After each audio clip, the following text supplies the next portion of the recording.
উত্তপ্ত বাক্য বিনিময়ের পর হোয়াইট হাউসের বৈঠকে ট্রাম্প মামদানির অপ্রত্যাশিত উষ্ণ হাসিতে অবাক যুক্তরাষ্ট্র ছাড়াও পুরো বিশ্ববাসী। এখন বড় প্রশ্ন হলো, পূর্বের করা সমালোচনার জন্য আত্মসমর্পণ করে কি মার্কিন প্রেসিডেন্টের মন জয় করেছেন নিউ ইয়র্ক সিটির নবনির্বাচিত মেয়র, নাকি দেখিয়েছেন ভিন্ন কোনো কারিশমা, যার কারণে সাংবাদিকদের সামনে মামদানির প্রশংসা ছাড়া একটুও কটু কথা বলতে দেখা যায়নি ট্রাম্পকে।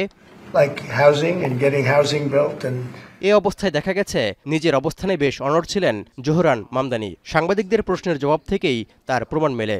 যেমন ট্রাম্পের সামনে দাঁড়িয়েও গাজায় ইসরায়েলি গণহত্যায় অর্থায়নের জন্য মার্কিন সরকারের সমালোচনা করতে ছাড়েননি নিউ ইয়র্কের নবনির্বাচিত মেয়র।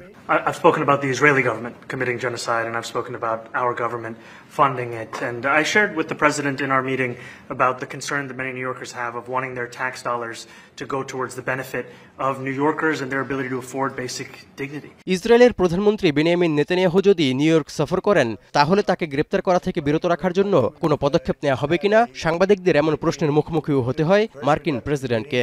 উত্তরে ট্রাম্প জানান, মামদানির সঙ্গে এ বিষয়ে কোনো আলোচনাই হয়নি তার।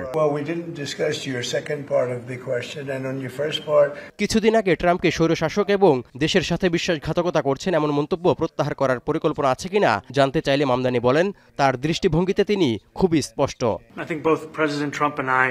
We are very clear about our positions and our views, and what I really appreciate about the president is that the meeting that we had focused not on places of disagreement, which there are many, and also focused on the shared purpose that we have in serving New Yorkers. স্বৈরশাসক বললেও mayor হিসেবে white হাউসের সাথে কাজ শুরু করার পর new York সিটির নবনির্বাচিত মেয়রের ধারণায় পরিবর্তন আসবে বলে প্রত্যাশা ট্রাম্পের। Much worse than a despot, so it's not that insulting.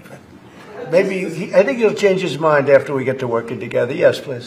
এছাড়াও যুক্তরাষ্ট্রের বৃহত্তম শহরটির অপরাধ ও অভিবাসন মোকাবিলায় একসাথে কাজ করার অঙ্গীকার করেছেন ট্রাম্প ও নিউ ইয়র্ক সিটির নবনির্বাচিত মেয়র মামদানি। নিউ ইয়র্ক সিটিকে এগিয়ে নেওয়ার প্রশ্নে ৭৯ বছর বয়সী ট্রাম্প এবং ৩৪ বছর বয়সী মামদানির বৈরিতা পাশ কাটিয়ে চলা অব্যাহত রাখবেন বলে প্রত্যাশা মার্কিনীদের।